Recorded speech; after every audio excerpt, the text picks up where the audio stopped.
Hey! Ate na, Mim. Wait, wait. Diba ba?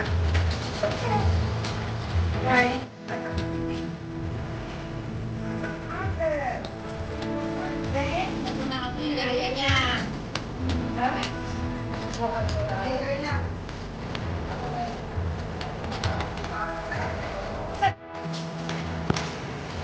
Ako muna lang dito yun.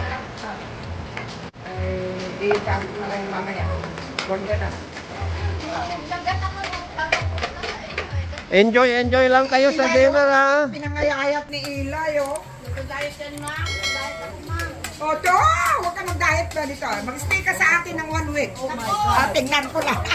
Pinagay mo nga ni Kuya dyan. Sabi ko, daan daw kayo. Mag-stay ka rito. Iba yung luto ng almusal sa halian. Oo.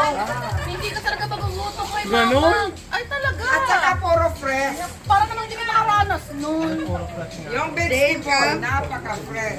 Alam mo naman ayaw ni mama umuulit ng ulam. Kailangan na Oh my God.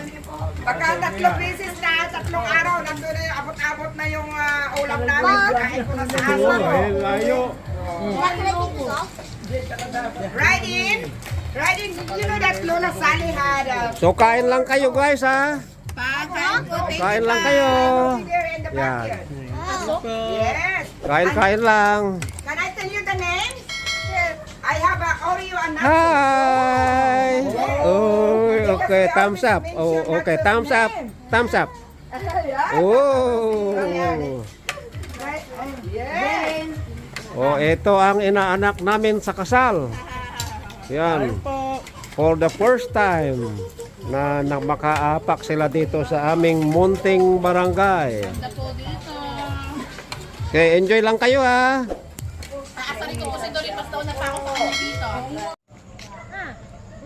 Ayan, pauwi na sila. Medyo madilim-dilim kasi walang ilaw dito sa karsada. Ang ilaw lang itong solar light dito.